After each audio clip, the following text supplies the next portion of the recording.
Hello, everyone. Welcome back to our meeting. I'm really excited to welcome you back. We have a really long session right now. We're going to meet for the next 2 hours. And over the course, we're going to go through 4 research presentations, and I'm just thrilled to bring these to you. The first this morning is Ferrara from USC on AI and social manipulation. You're up. Thank you so much. Sorry for the tech. It's been a while since we've been on a Zoom conference, right? But actually, I'm going to start with that particular personal reflection. That's something that has been, bugging me for a couple of days now. We are back again to Zoom conferences, right? So first, there was the pandemic. I think if you've been around longer than a couple of years, you will remember that about 5 years ago, almost to the day, the first cases of COVID pandemic, coronavirus cases arrived in the United States, and very quickly over a couple of weeks, really, society started to shut down, the academic world as well, and then we had for several years a lot of conferences online, just like this one, right? And then we slowly returned to the norm and we got acquainted to that or used to that as if the pandemic passed. And then now we are again online, right? For a very different reason, unfortunately, now the wildfires, right? Um, Fortunately, in some sense, this has been already uh, um, I don't want to say resolved because, of course, there are tragic and long-lasting effects, but I guess that my reflection is sort of tangential to that is like, okay, what's going to happen next, right? Here, there are a couple of hypotheses that I was making while I was in Japan last week, and I was troubled by the fact that I was completely unable to tell apart what was true and what was not about these wildfires. And that struck with me, right? I was seeing a lot of imagery and pictures and photographs on social media about these wildfires, and I thought this is unbelievable. These images cannot be true, right? So I was victim of the counter effect of studying misinformation, which is you become skeptical of everything, and then you don't believe to your eyes, even you don't believe to things that are true, right? So it made me think deeply about sort of what's gonna happen in the future when we are gonna, as we become constantly exposed to more and more of these imagery that can be, forged, manufactured, and, AI generated, right? So here are some couple of examples of analogies, right? A few years ago, we would see these images of and pictures, obviously real, of the emergency related to the COVID pandemic. A few last week, we saw all this apocalyptic imagery of the wildfires, right? But on the right-hand side of this slide, you can see equally lifelike or, hyper-realistic depiction that obviously were created using ChatGPT, DALL-E, by me just, a couple of days ago, right? So what happens now? What are the implications of the rise of this technology and generative AI capabilities, and how do they affect online discourse, right? This was my sort of recent reflection, and is going to connect to more work on generative AI and election that I'm going to discuss in a couple of minutes. So getting back into sort of like the gist of the presentation today, I want to quickly overview this project, the Election Integrity Initiative that we carried out for almost the entirety of last year at USC. And the project was, really aimed at understanding and perhaps creating sort of an observatory of activity revolving around the election on social media. It was a large team effort, so I am giving credit to the enormous amount of students at all ranks who worked in my lab on this project. Without them, this would be impossible. And in some sense, you are going to realize fairly quickly why so many people were needed. But before getting into that, I'm going to give you sort of a very high level overview of the goals and the mission of this project. Obviously, having done a lot of work over the last 3 election cycles on manipulation of social media discourse in the context of the US election, in particular looking at disinformation campaigns, influence operations from external foreign actors and so on, and in general manipulation of public opinion through the social media. The goal for this project was to deploy at scale technologies that we are fortunate to be able to operate because we are in a resource-rich environment, and not only collect data at scale for our own, investigations and studies, but also being able to democratize data access and share all these resources and data sets with the community at large, so that others who are less fortunate and perhaps more resource constrained that we are going to be able to benefit from that. So this is a snapshot of our website where it summarizes some of the goals of this platform, of this project. We monitored over a dozen social media platforms in real time for the better part of 2024. Obviously, in the run-up to the election and in the aftermath. And as a matter of fact, many of these data collections are still ongoing, so that we'll be, able to keep continuing collecting data well into the, inauguration and perhaps later as well.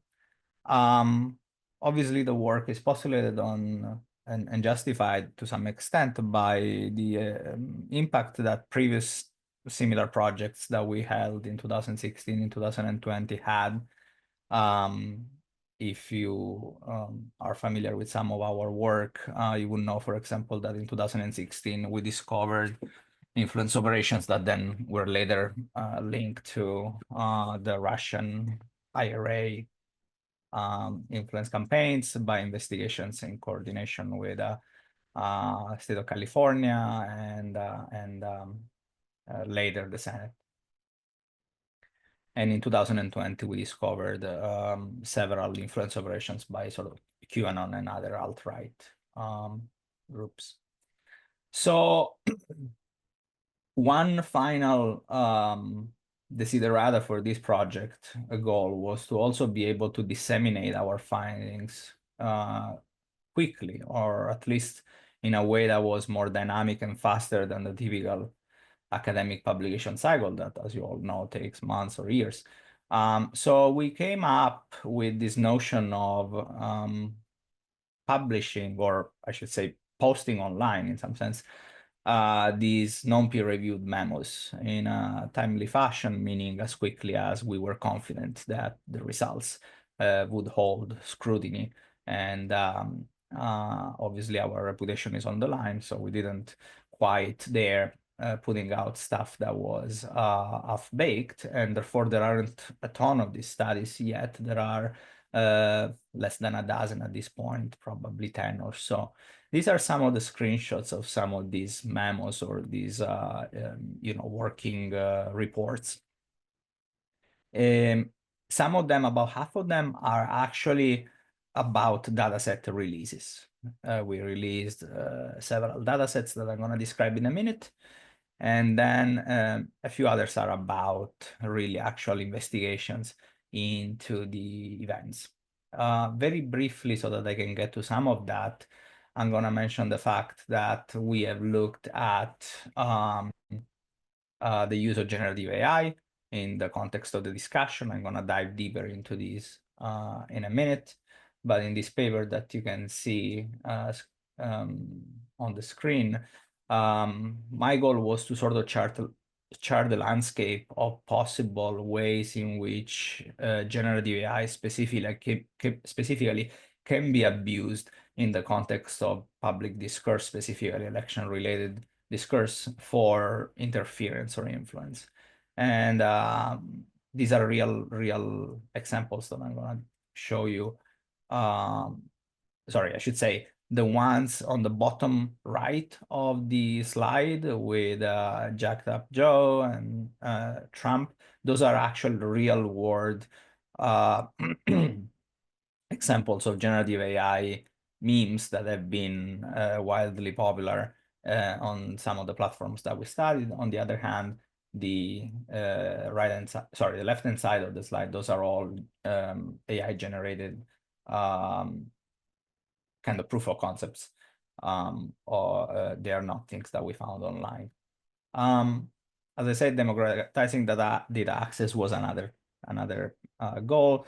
We released several datasets. We released a dataset with Telegram posts about or revolving around the 2024 election that contains a short of 1 billion posts. That's a lot of data, and it's all out there for public consumptions for researchers just like you, if you're interested in utilizing that. We also released a dataset that actually now has more than 35 million tweets that are related to the US election.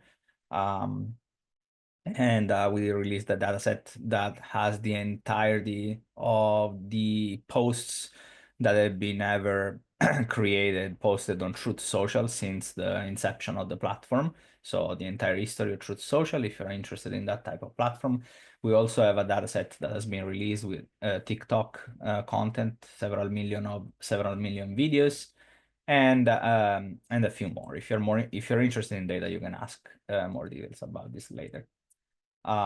This is the TikTok dataset I was mentioning, and we have actually already some studies on this dataset that are coming out peer-reviewed.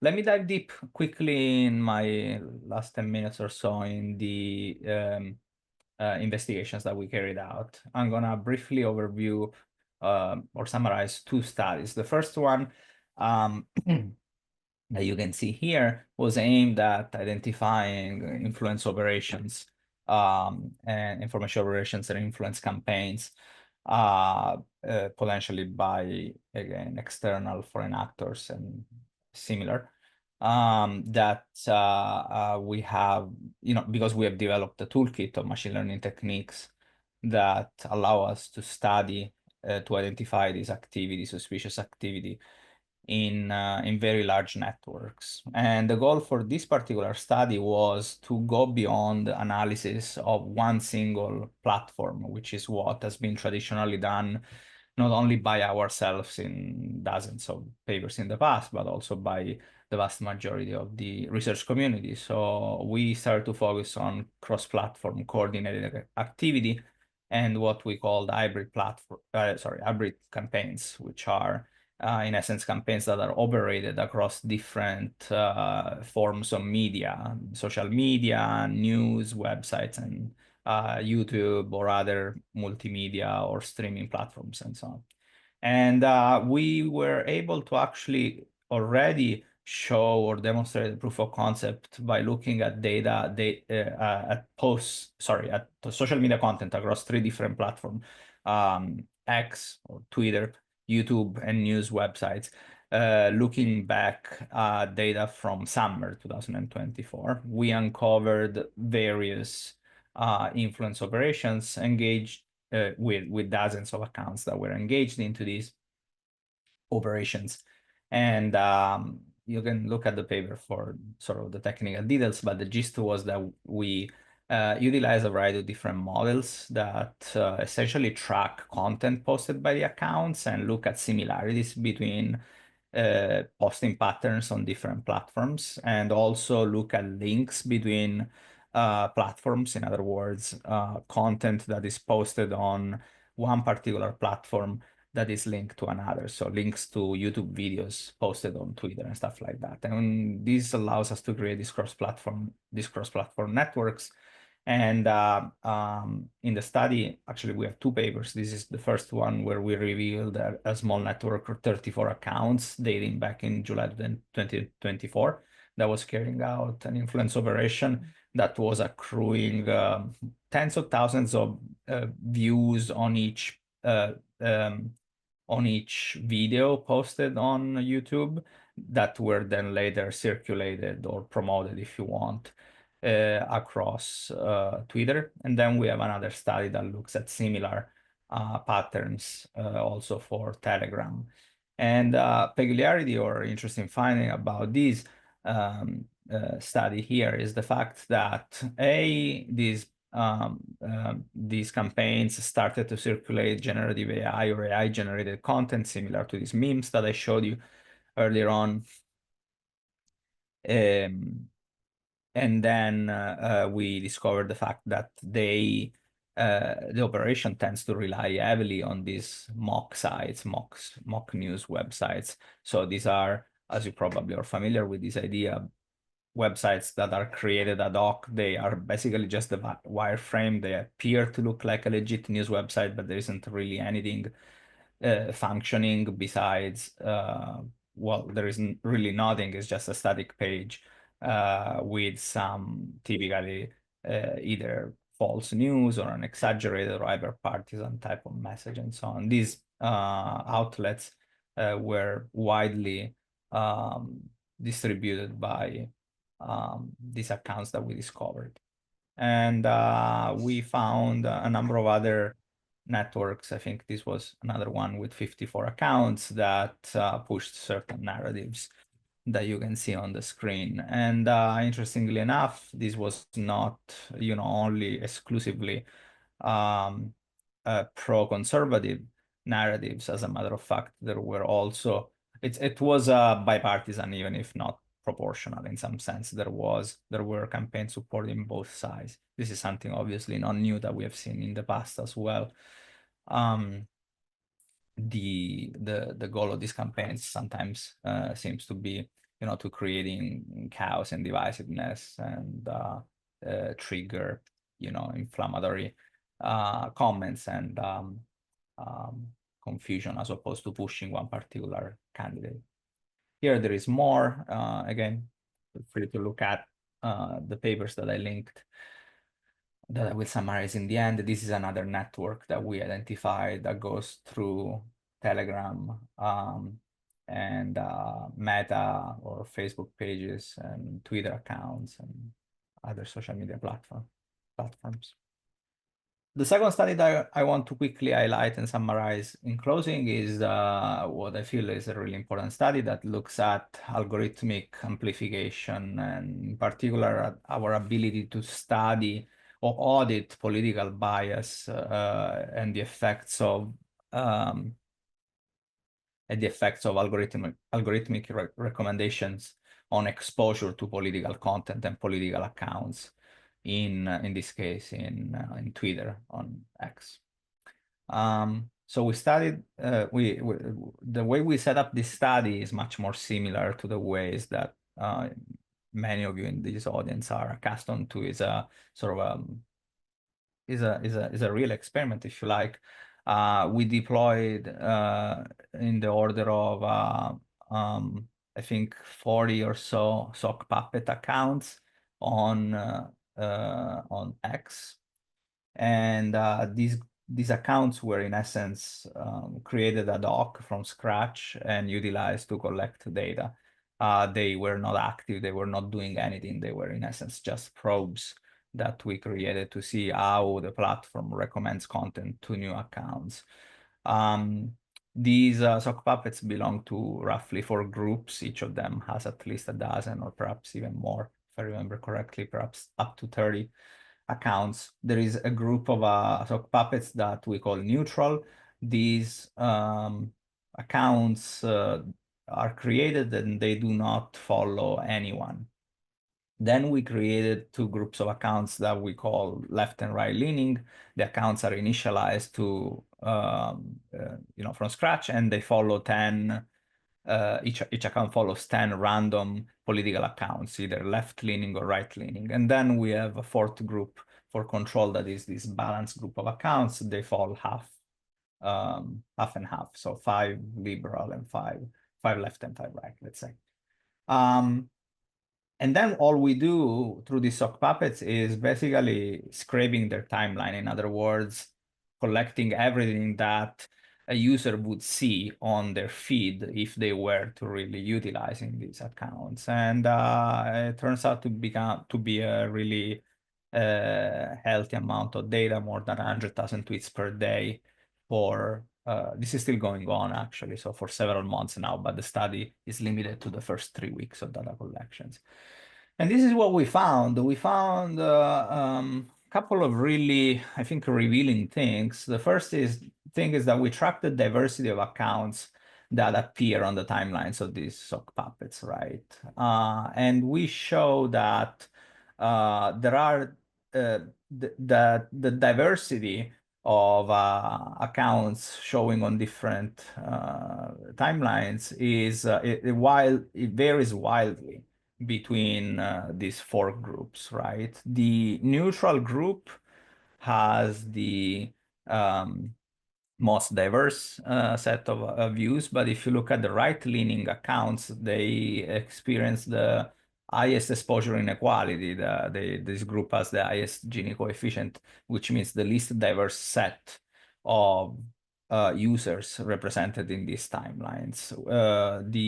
Interestingly enough, the balanced group is the second in terms of inequality, and then the left-leaning is third and closer to the neutral group in terms of variety or diversity of accounts that are shown. So no, obvious question here arises, which is, who are these users whose content is amplified? In other words, there must be some users who are overrepresented.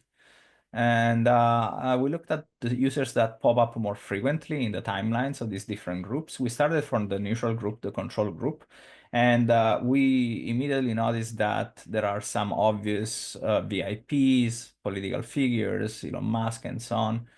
But then it turns out that there are a lot of conservative opinion leaders, I don't know how to better qualify them, or influencers that are overrepresented. And this is the set of neutral accounts. So these are accounts that in principle are not supposed to have a political bias.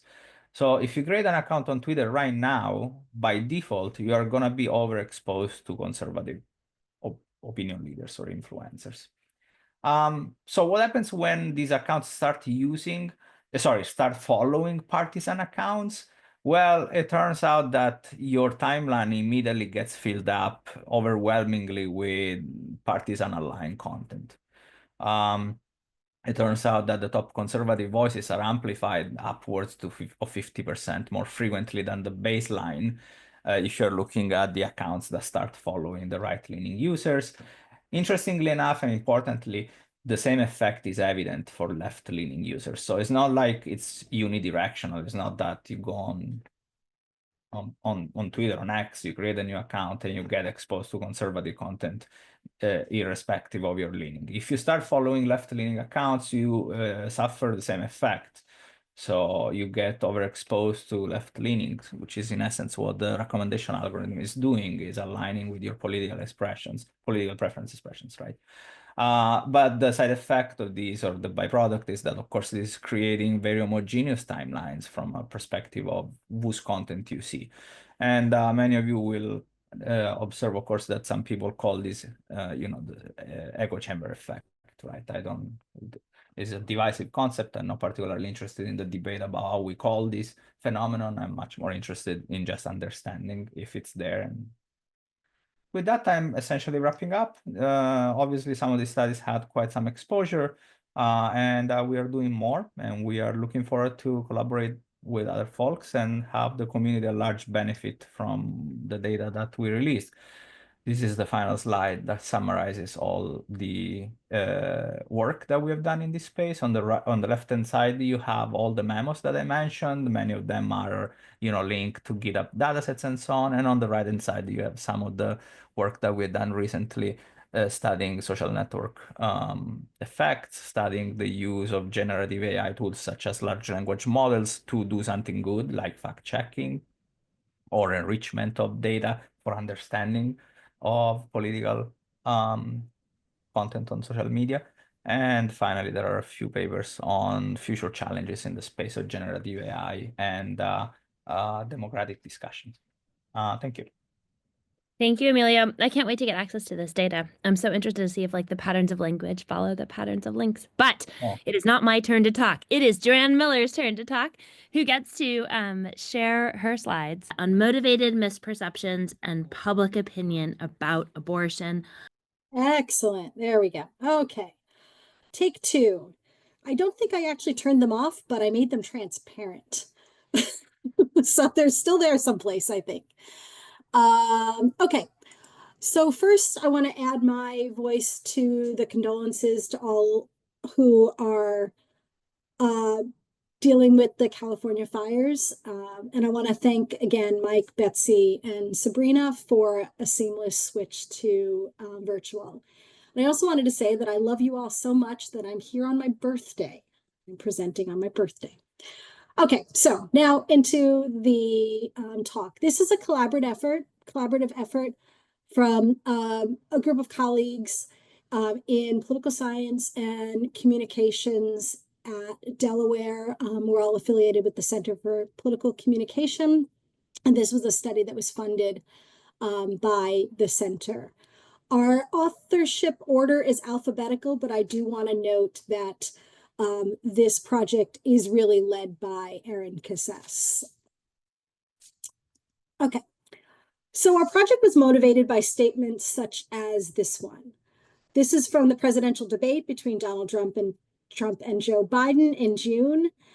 During the debate, Trump described Democrats this way: the problem they have is they're radical, because they will take the life of a child in the 8th month, the 9th month, and even after birth. And of Joe Biden, he said he's willing to, as we say, rip the baby out of the womb in the 9th month and kill the baby. These statements do a few things. First, they spread misinformation by mischaracterizing late-term abortion and conflating them with infanticide, suggesting abortion at the moment of birth is somehow happening or legal. Second, they mischaracterize President Biden's position on abortion in a way that makes him seem much more extreme than he actually was on the issue. Misinformation about late-term abortion also played a role in 2022, the first election post-Dobbs. For example, Republican campaign ads claimed that Democrats support, quote, unlimited taxpayer-funded abortion, and that abortions are occurring, quote, up until the very moment a child is born. Abortion misinformation spreads in other contexts as well, typically to discourage pregnant persons from exercising their reproductive rights. Abortion rights activists have argued that the problem rises to the level of what the World Health Organization calls an infodemic, which they refer to as a flood of false or misleading information in digital environments during a disease outbreak that creates confusion, impacts health decision-making, and undermines the credibility of authorities tasked with a public health response. You may remember COVID. Right? Abortion misinformation has a similar effect when it's spread, for example, by crisis pregnancy centers, creating confusion, impacting women's healthcare choices, and even undermining confidence in medical experts. To combat misinformation, organizations like the Center for Reproductive Rights have created public education campaigns like this one. Here we have two common myths: that most women regret having an abortion, and that abortion causes breast cancer. And beneath each of those myths is a corrective narrative. Now, it's not clear who these campaigns reach out to and who sees these messages, or how effective they are at correcting these myths or misperceptions. This is definitely a line for future research, but they are a common communication strategy.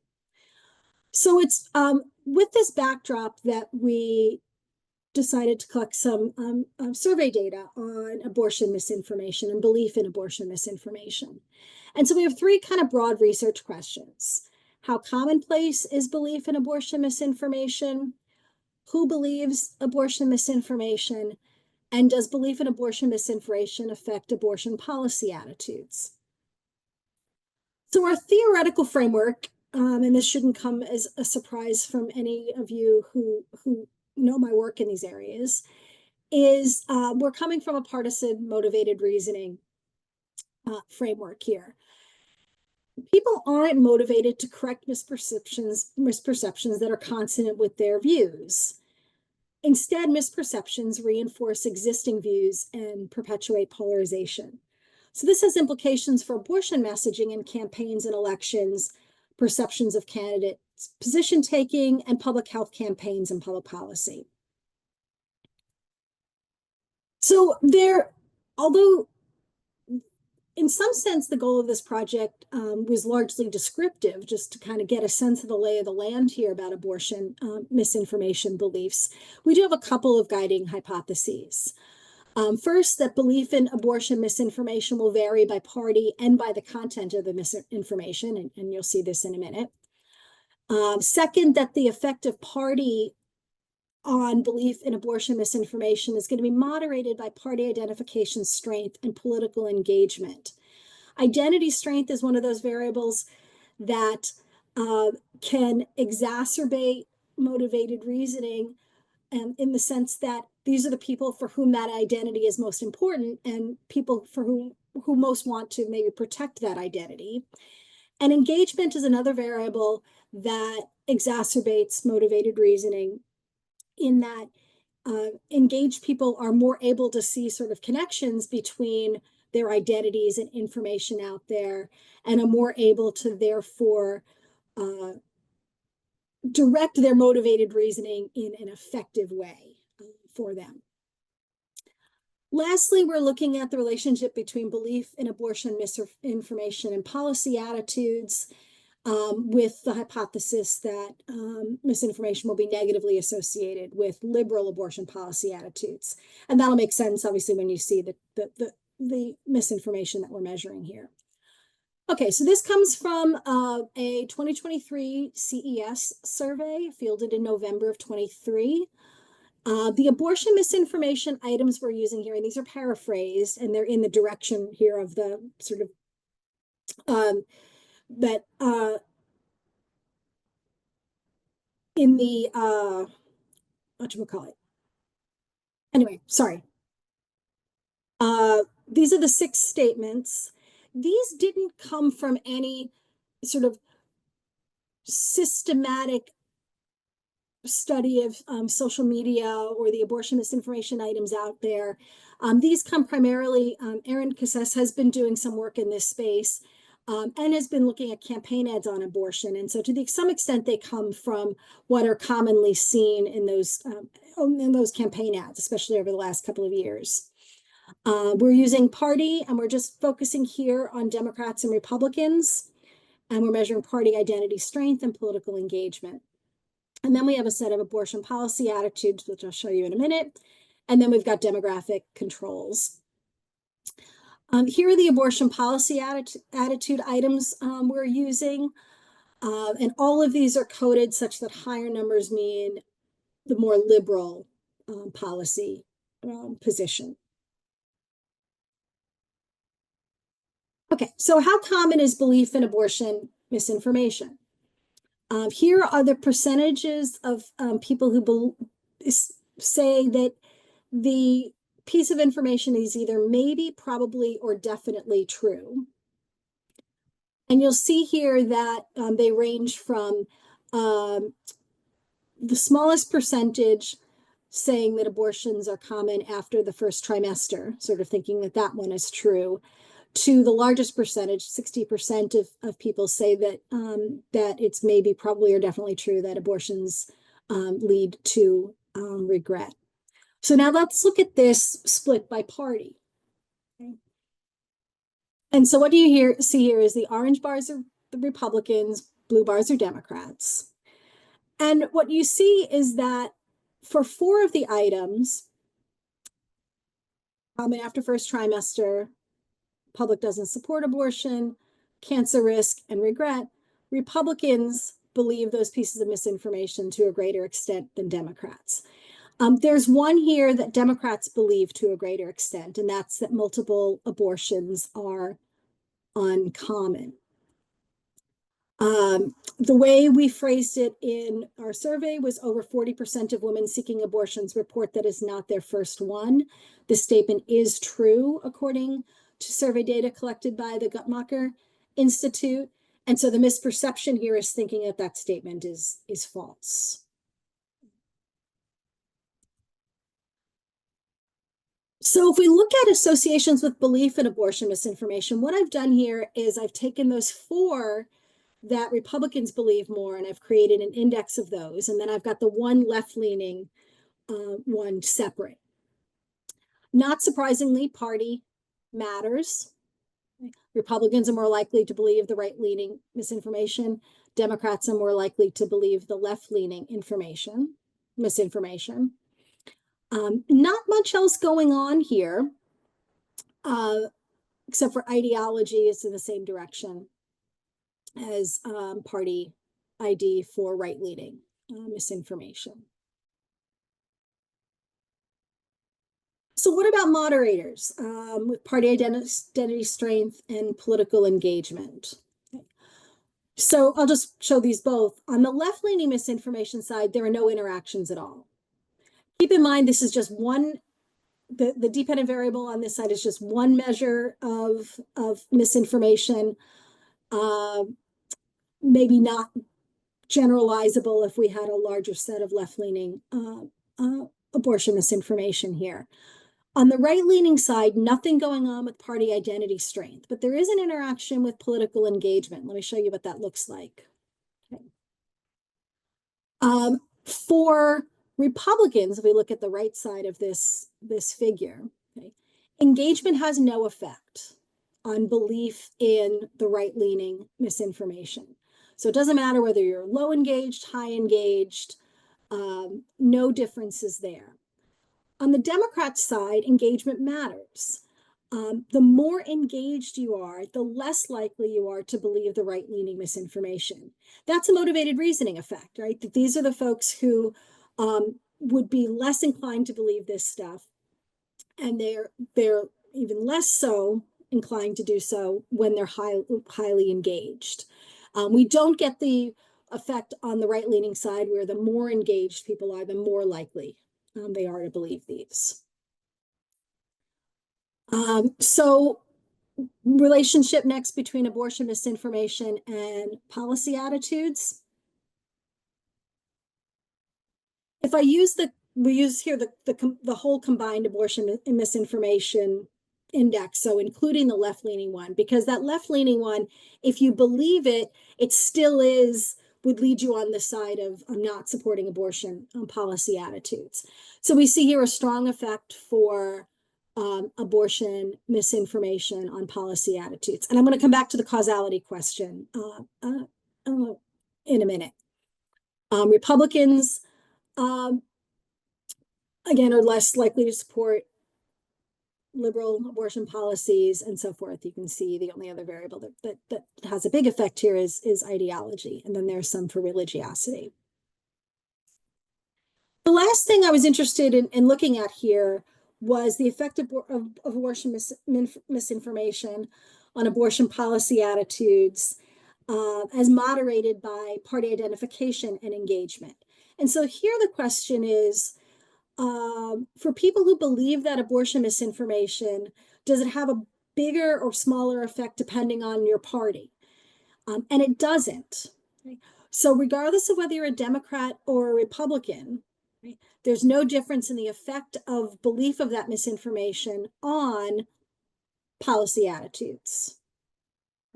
There's no three-way interaction, but there is a significant engagement interaction. Here's what this looks like. So among the highly engaged folks,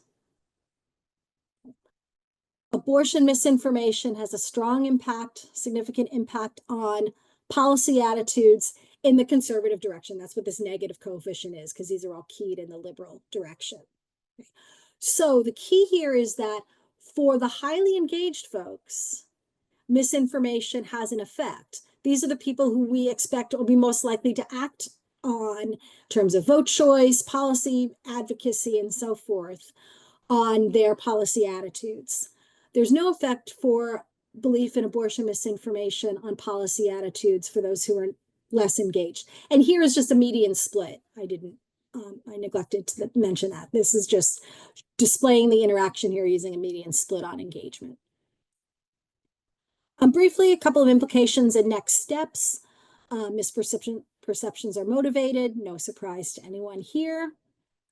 We think this is useful for understanding the relationship between the information environment and abortion attitudes, and has implications for campaigns, elections, as well as public health. And again, that engagement amplification of abortion misinformation on policy attitudes is, I think, an important and key point here. Questions motivating future work, causality. This is a correlational study. We can't say anything about causality here, especially with regard to abortion misinformation beliefs and policy attitudes. It's very possible that that arrow goes the other way, in the sense that if you have a very, depending on which side of abortion your policy attitude is, that may act as a trigger to motivate reasoning in a way that you would be more likely to believe misinformation that's consistent with your policy attitude, right? And so we can't disentangle which direction that goes in. Future work, we're actually working on a follow-up study now where we want to get a better balance of misperceptions, ones that Democrats are more likely to believe, ones that Republicans are more likely to believe. We're working on generating lists here. If any of you have any thoughts about more Democrat-leaning abortion misinformation, misperceptions we could use, I'd love to hear them. And then, of course, how to best counteract and correct this kind of misperception. Where do we focus such efforts? And do any of these misperceptions potentially lead to any sort of backlash? Okay, I will stop there. Thank you for your time. I'm losing my voice, and I look forward to your comments and questions. Thanks. Thank you so much. What a cool paper. All right, our next talk is from the world's very best graduate student ever, Mitchell. I want to say just a minute, everyone once in a while gets a chance to work with a graduate student whose brilliance is just stunning, and that's Mitchell. So with no further ado, I present to you Mitchell Linegar with Prebunking Election Rumors, Artificial Intelligence Assisted Interventions that Increase Confidence in American Elections. So thank you very much, Betsy, for that all too generous introduction. I was going to say I am very fortunate to be with two of our conference presenters today, Betsy and Mike. Mike is my extremely patient advisor, and I'm just very grateful and happy to be here. There's been many wonderful talks today, and I'm excited to show you some of our work in progress. So as Betsy said, today I'm talking about debunking of election rumors. We're going to be using artificial intelligence assisted interventions to increase confidence in American elections. So as you are all probably aware from especially the talks yesterday and today, election rumors and conspiracies are very widespread, widely believed. We see very strong partisan trends, especially with Republicans tending to believe these. And these rumors are especially pernicious because they're often endorsed by political elites. And we've discussed a lot of the effects here. They can undermine democracy and democratic participation. And we saw, for example, on January 6th, that they could discourage the peaceful transition of power. So hopefully you're all persuaded that these are important topics that we need new resources and new tools to try to combat. So one of the problems here is that there's just the space of misinformation is just infinite and enormous, and there's always new election rumors and conspiracies, or indeed new rumors and conspiracies about everything. As we've been seeing with these California wildfires, there's just rampant misinformation all over. So there are a few tools that we know can help mitigate these pieces of disinformation and push back against them. Specifically, the ones that I'm going to focus on today are debunking and prebunking. Debunking being the obvious, you tell someone that this information is false, and prebunking being that you, before someone is exposed to misinformation, you tell them that that information is false, and this can help reduce what I will very unscientifically call cognitive antibodies. The problem with this debunking and prebunking, as we've been discussing, is that doing so can be pretty costly if you have individual humans doing this, and it's slow. We all know that the speed of fact checks is a very important factor in terms of getting out ahead of disinformation, but it's hard and costly to have humans do this. So enter AI. I'll be talking about in this talk. So in this paper, what we're going to do is we have a pre-registered two-wave experimental study, US registered voters that we recruited from YouGov through a hopefully nationally representative panel, 4,000 registered voters. And our goal is going to be to prebunk or inoculate against various types of election disinformation. So to do this, we're going to test 5 different common and widespread election myths. Then we're going to use AI to automatically produce inoculation articles that will protect people against the persuasive effects and of some of these election myths.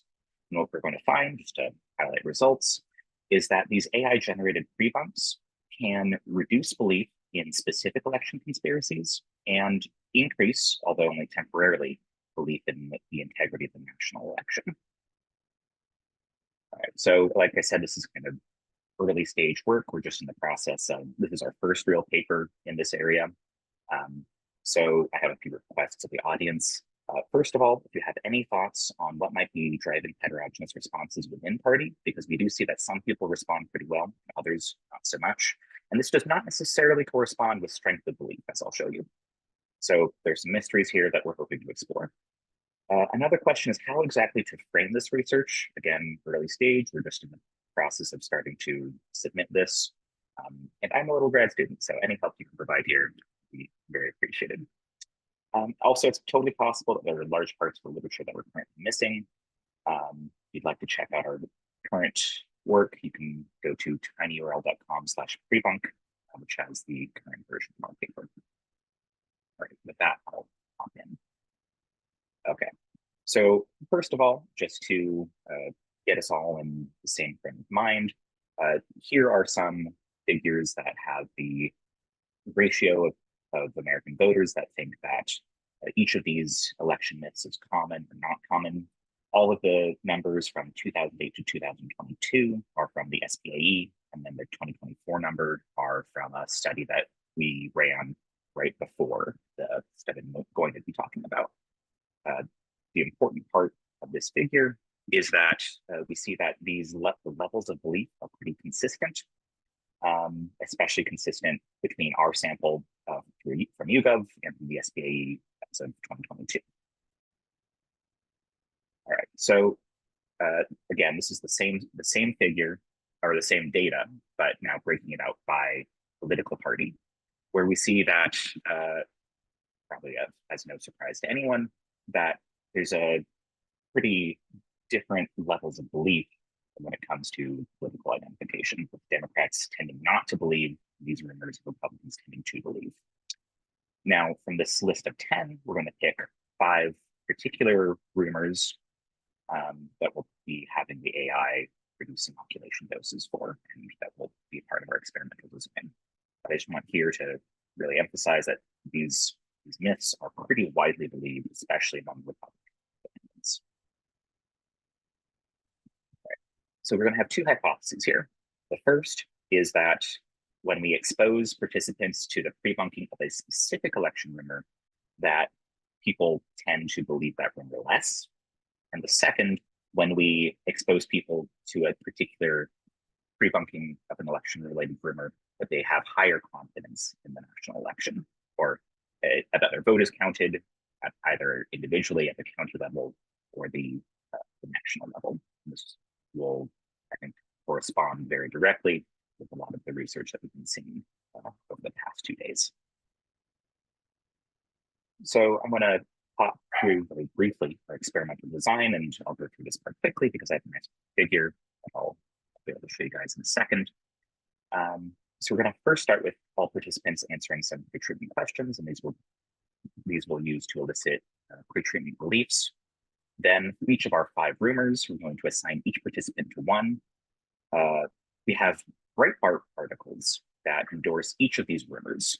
And I'll show you later that these articles are pretty persuasive, regardless of partisan identity. That is to say, they increase belief in the specific election rumors.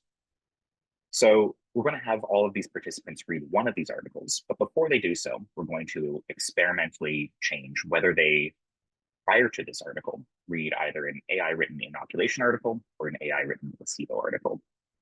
And then we're going to close the experiment, we're going to have them answer some post-treatment questions, and then again, the same set of questions on recontact a week later. Now, a natural question here might be, what exactly is the AI doing? So what we're going to input is a prompt and the aforementioned Breitbart article that's endorsing the false rumor.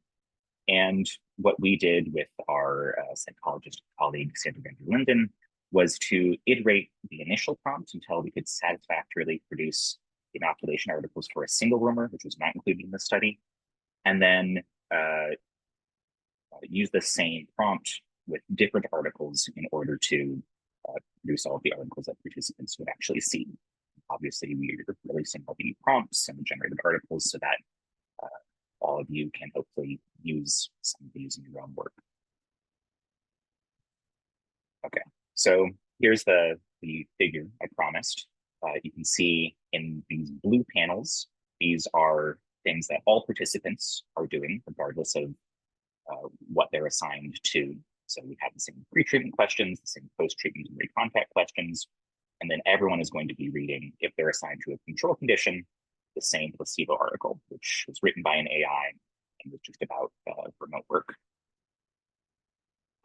In red, we're going to see the articles that participants are actually assigned to, and in these gray panels, we'll see where randomization actually is happening. So just to trace what's happening to a single participant, here I've shown that they are assigned to our voter fraud rumor. They're assigned to the treatment condition, which means that they're going to read first an AI written article about voter fraud, how they might experience some of these rumors or be exposed to some of these rumors, and then they read the Breitbart article about voter fraud, and then they ask them their post-treatment questions and recontact questions. Hopefully that all makes sense, but if not, please drop questions in the chat. All right, so now we get to our actual estimated treatment effects. These red dots are to say that we have a negative effect. That is, we decrease the, in this case, the assigned rumor confidence and the assigned rumor confidence after 1 week. And both these effects are significant. In these regressions, I would call them kitchen sink regressions, and that we have all the variables that we could think of, like ethnicity, education, political party, susceptibility to misinformation is measured through the MIST, and stuff like populism. So we have lots of variables here, and so the strength of these results, I think, is pretty promising. So these first two dots, or these first 2 points, are related to our first hypothesis that we can reduce belief in specific election rumors, and this indeed seems to be true. And the second 2 points here are related to our hypothesis 2, that we can decrease, or that we can increase confidence in the national election. And we see that we have a temporary effect, but the recontact effect is centered right around 0. So we see no real indication that we can increase confidence in the national election durably, which I think is important, and I'll speak later to some things that we're hoping to do to see what can be done here for the perhaps harder issue of increasing confidence in things on the whole. All right, so now let's take a look a little more deeply at what's going on. So here I'm going to talk about this first estimated treatment effect, where we're looking at their belief in the assigned rumor, and we're going to be looking at individual level results. So here, the points are corresponding to individual or groups of individual voters. On the x-axis, we have from 0 to 10 respondents pre-treatment level of belief. And on the y-axis, we have their change in confidence, their delta, between the post-treatment and the pre-treatment. And so what we see here are, first off, we see some pretty large centers of mass, both at 0, where we see that people did not change their minds. They started with 0 confidence that these rumors are true, and ended with 0 confidence these rumors are true. And on the other side, that we started at 10, ended at a 10. So a few things I think are important here. First of all, if you look at the mean of this placebo group, we see this 0.43 number here. This means that participants exposed to the placebo condition, who first read an article about remote work and then read one of these Breitbart articles, they have increased belief in these rumors by 0.43 points. On the other hand, when we treat users, they have their belief goes down by 0.07 points. If you add these together, this is exactly our estimated treatment effect of -0.5. So the next question that I think is going to be pretty natural is, how do these vary by party? And so here we have the exact same figure, just split out by party. And what we see is that our effects in terms of being able to reduce or prevent new belief in election rumors is pretty consistent across political party, regardless of whether it's Democrats, Independents, or Republicans. So if you can kind of eyeball these figures, we see that Democrats tend to increase their belief, and this is in part, I'm going to argue, an effect of a floor effect, similar to Republicans, a ceiling effect. We have lots of Democrats who start at a 0, lots of Republicans who start at a 10. So there's only so much room that these groups can move. But if we compare the magnitudes of the differences between the change in placebo and change in treated groups, we see that it's pretty steady. It's around a half or -0.5 for Democrats and Republicans, and -0.4 for Independents. All right, so now just to highlight our more general results, here I'm going to be talking about something that I will say is not pre-registered, because this is a more crude measure. Here we're just going to be looking at the proportion of respondents with a confidence score greater than 5 out of 10. And this is just to kind of give a sense of how much we're actually able to change people's minds for this, again, pretty crude measure of, like, do you believe either in the integrity of the national election or in each of these specific election rumors?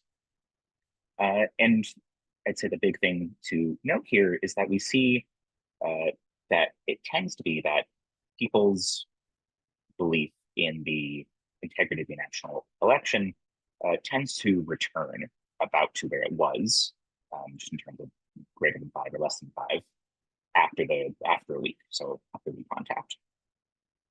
On the other hand, we don't really see this, or we see this in a different way, perhaps, for election rumors. And especially we see that for Independents, the changes in their belief in the rumors seem to be pretty steady, which I think is, or it even increases a little bit, which I think is probably encouraging.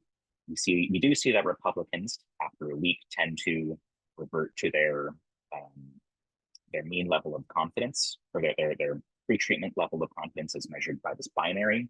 But as we saw in the previous figure and in our regressions, testing the treatment effects, we do actually see changes in belief. It's just that we're more changing people, moving people from a 10 to an 8, or from a 1 to a 0, rather than fully reversing people's beliefs. So I'm hopeful that this is suggestive of the ability of these AI treatments to move people's opinions, at least at the margin. All right, so I'm going to review what we've gone over and then hop into some of our future work very, very briefly. But we've presented a method for using survey experiments to use AI to pre-bunk false election rumors and conspiracies. We've shown that these pre-bunks are durably effective at reducing belief in specific election rumors. And they are also temporarily effective at increasing confidence in elections, both for your personal vote and for the national election as a whole. But we need to do more work to bolster the long-term election confidence that I think we all hope for. So this brings up some of our next steps. In particular, there's a question of whether more intensive interventions are more effective. So our second study in this vein, we ran an experiment comparing AI-powered chatbot conversations and these AI-written inoculation articles. And we're currently analyzing the results because the follow-up study finished in mid to late November. So we're still kind of going through some of these results. But in the meantime, if you'd like to check out our bot, you can do so at electionbot.chat. You'll be assigned to one of our 6 different conversations, and you can see what exactly the participants experienced. All right, so with that, I think that's my time, and thank you very much. Thank you so much, Mitchell. We'll let you answer questions. And our last paper for the session is Mathieu Lavigne from Dartmouth. Correction Mismatch, How Inattention and Selective Exposure Limit the Effects of Election Fraud Debunking. Thank you. Can you hear me? Yes. Yeah, okay. Thank you, Betsy and Michael, for organizing this. It's been very great. I'm very glad to present this paper that I've been working on with John Carey, Brent Fogarty, Brendan Nyan, and Jason Reifler. So the main question we're interested in is why do election fraud misperceptions persist despite widespread evidence that they are false? And over the past years, we've seen a couple of explanations for the persistence of misperceptions, but evidence suggests that they fall short, at least in the context of election fraud. So we've blamed, for example, echo chambers, but the literature shows that very few people actually are in echo chambers. We've seen literature about the backfire effect, but most of recent studies show that what we're seeing when people are exposed to fact-checking is parallel updating rather than backfire effects. And we also did not observe the same media amplification of false claims, or at least false balance in context of election fraud like we did for climate change, for example. So in this presentation, I'll first present evidence that misperceptions about election fraud were quite stable over time. I will then present the results of a fact-checking experiment that shows that correction reduces false claims even among Trump supporters and those who believe in election fraud. And finally, I will use behavioral data measuring exposure to different types of content about election fraud measured at the article level rather than the source level. And I'll use this data to show that we should pay more attention to 2 potential explanations, which is the avoidance of political information altogether and differential exposure to non-questioning and questioning content by party. So we combine 6 survey waves conducted between August 2020 and January 2023. And some of them were panels components. And we have web browsing data for about 1,500 survey respondents for a 5-month period during the 2020 and 2022 election. And the fact-checking experiment was administered in the January 2021 survey. So this data shows it uses the same question that we've seen over a couple of presentations now about the prevalence of different types of fraud. So here they're measured on a 6-point scale ranging from less than 100 cases to 1 million or more. And we have, for example, voting multiple times, stealing or tampering with ballots, non-citizens voting, impersonation, and so on. So what we can see, in all these waves, except the first one, we measure beliefs that fraud was prevalent during the 2020 election. So what you can see is that Trump voters were already pre-treated before the election, so they were already more likely to believe that fraud would be prevalent or was prevalent in August 2020. The perceived prevalence of fraud increased after the election and then slowly decreased, but remained alarmingly high considering the lack of evidence of fraud. So we first use a fact-checking experiment to test the effect of corrective information.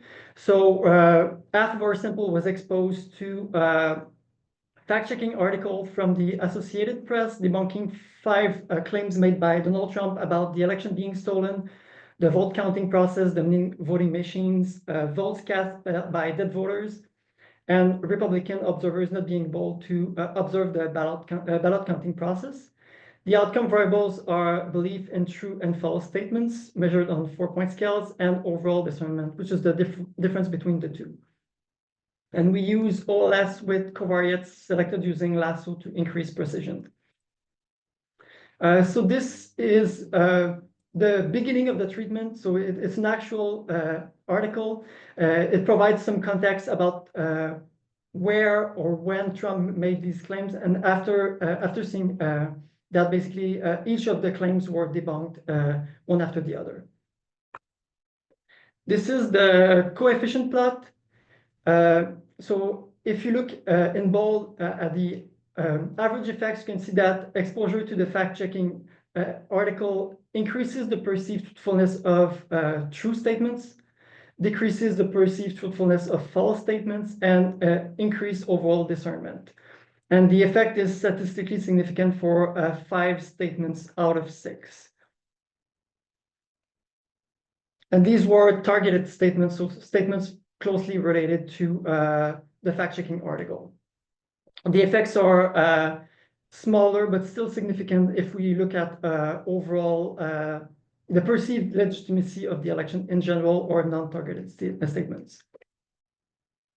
We use Bayesian causal forests to test for heterogeneous effects.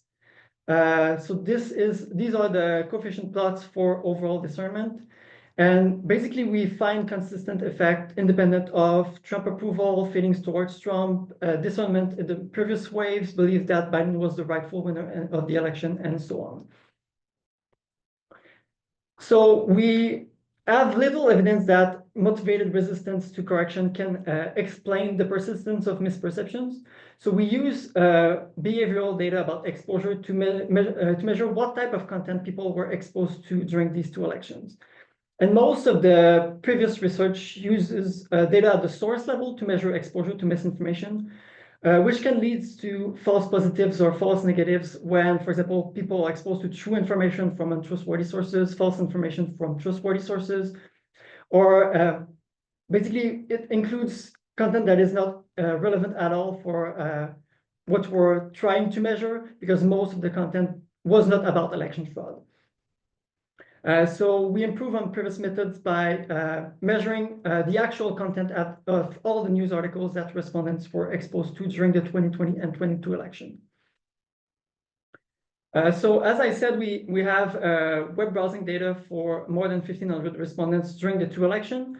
We scraped all the news URLs that our respondents visited during a 5-month period, which amounts to more than 600,000 news URLs. We then used an extensive election fraud dictionary to search for fraud-related articles, and we identified 50,000 pages that were potentially related to election fraud. We then had human coders develop a code book to code these 50,000 articles on 2 questions, whether the articles were really about election fraud, and whether they included a statement questioning or contradicting fraud claims. We use a random sample of 100 articles to test the ability of ChatGPT to code these articles on these 2 questions. And then we deployed the LLM to code all 50,000 news articles. So the election fraud dictionary was quite extensive, so it should cover most of the fraud coverage that people could have been exposed to during these elections. So for example, articles were included if they included any award related to the election, for example, ballot, election, voting, within 20 characters of a long list of words related to election fraud. So fraud, rigged, illegal, challenge, and so on. We also included specific phrases of interest like stop the steal, voting multiple times, non-citizens voting, things like that. Regarding the code book, so the code book or the prompt starts by just specifying the task that we'll ask ChatGPT to do. We then provide a definition of election fraud and scoping conditions. For example, articles discussing January 6th should not be included if they do not specifically mention election fraud. Foreign interference only counts if it's related to casting or tallying votes, so we do not count just information that's spread on social media and things like that. And then we specify our 2 questions with scoping conditions for the 2 questions. So what's important here is that our definition of questioning content is pretty broad. So as long as an article, for example, mentions that the claims are baseless, unfounded, ridiculous, false, if they refer to election skeptics as election deniers, or if they talk about the courts rejecting court cases about election fraud, and we consider these articles as including some questioning of fraud claims. So we achieve decent reliability for our random sample of 100 articles with agreement of about 90%. So we proceeded with coding the 50,000 articles. So I'll start by showing information about the supply of all content that people could have been exposed to during these elections. So this graph shows the percentage of articles questioning fraud claims, or views of articles questioning fraud claims during the 2020 and 22 election, coming from trustworthy and untrustworthy sources. So what you can see is that more than 90% of articles and views of articles about election fraud from trustworthy sources included some form of questioning of fraud allegations. And the percentages are smaller, but still above 50% for untrustworthy sources. So there was a decent supply of questioning content about election fraud. When we look at patterns of exposure at the individual level, so going from left to right, so this shows the percentage of respondents who were exposed to different types of election fraud content. So on the left, you can first see that about half of our respondents were not exposed to any article about election fraud during the 2020 election, and the percentage is below 30% in the 2022 election because there was less content circulating on these matters. Biden supporters were more likely to be exposed to content questioning fraud claims than Trump voters. Only about 40% of Trump voters were exposed to questioning content during the 2020 election. And Trump voters were more likely to be exposed to content not questioning fraud claims or content from untrustworthy sources. And in the last columns, you can see that even though we included a very broad list of fact-checking initiatives covering 100 fact-checking initiatives across the US. So this includes, for example, Snopes and PolitiFacts, but also all the fact-checking initiatives from all individual news outlets. A very, very small proportion of Americans were exposed to fact-checking about election fraud, and the percentage is much lower among Trump supporters than Biden supporters. So this aggregates the results based on whether respondents believe that Biden was the rightful winner of the election or not. And what you can see is that exposure was to corrective information and fact-checking was even lower among those who did not believe that Biden was the rightful winner. So only 4% of them were exposed to fact-checking about election fraud, and 41% of them were exposed to content questioning fraud claims. So even though our experiment shows that fact-checking can change belief, very few people were exposed to this type of content. We next turn to differential patterns of exposure to election fraud content. So this graph shows that the percentage of respondents who were exposed to either more content questioning fraud claims, an equal amount of content questioning fraud claims or not questioning fraud claims, or more content not questioning fraud claims by election year and Trump support. So if you look at the data for 2020, you can see that 97% of Biden supporters were exposed to more content questioning fraud claims than content not questioning fraud claims. And the percentage was significantly lower among Trump supporters. So only 70% of them were exposed to more questioning content. The gap is a bit smaller in 2022, but still pretty large and significant. This shows the number of articles that respondents were exposed to. So you have on the x-axis the number of views of article questioning fraud claims, and then on the y-axis the number of views of article not questioning fraud claims. Using a log scale. So the first thing you will not notice, the added marks are the averages for each party.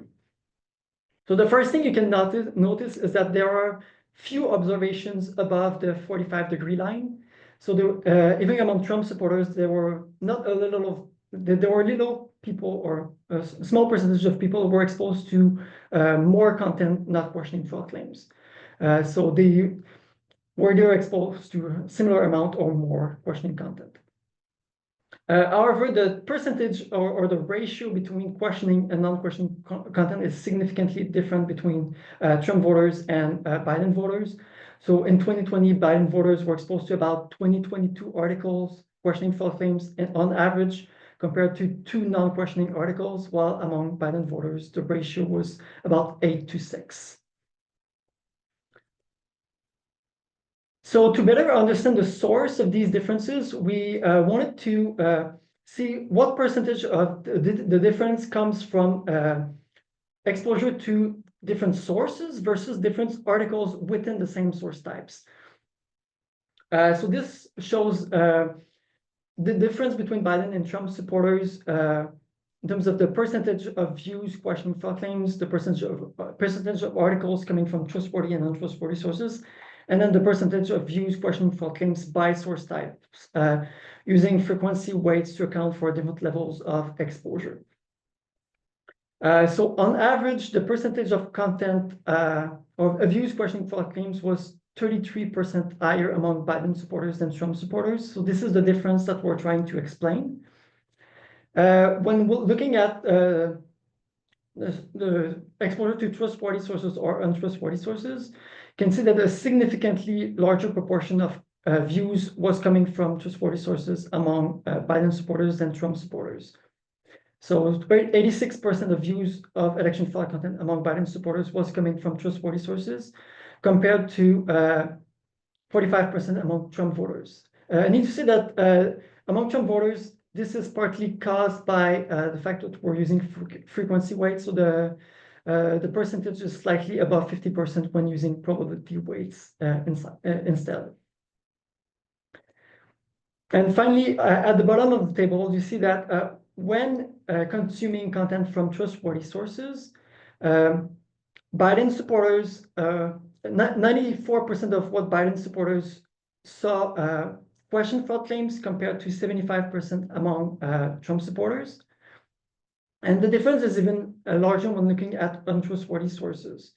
So when Biden supporters were exposed to election fraud content from untrustworthy sources, there were still 84% of their views that was including some questioning of fraud claims, compared to about 50% among Trump voters. We use the Blinder-Oaxaca decomposition to decompose these effects, or estimate the relative importance of selection of sources versus selection of articles within sources. So basically, the endowments here reflects the effect of selecting trustworthy sources versus untrustworthy sources. The coefficients shows the effects of article selections within these source types, and the interaction is how much the effects cancel each other out.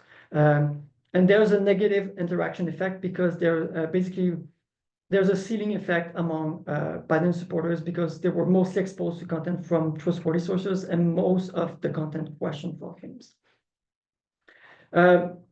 Basically, the main takeaway from this graph is that selection of sources and selection of articles within sources explain in equal proportion the difference in exposure to content questioning and not questioning fraud claims between Biden and Trump supporters. So this shows the advantage of you coding the articles at the article level. Or coding misinformation at the article level rather than at the source level.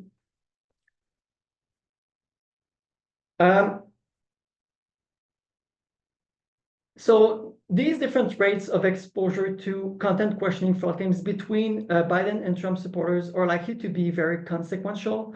So when we conduct experiments testing the effect of correction or fact-checking, we tend to conduct them in isolation.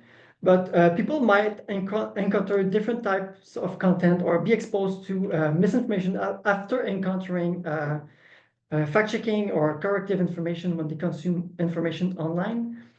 And recent studies show that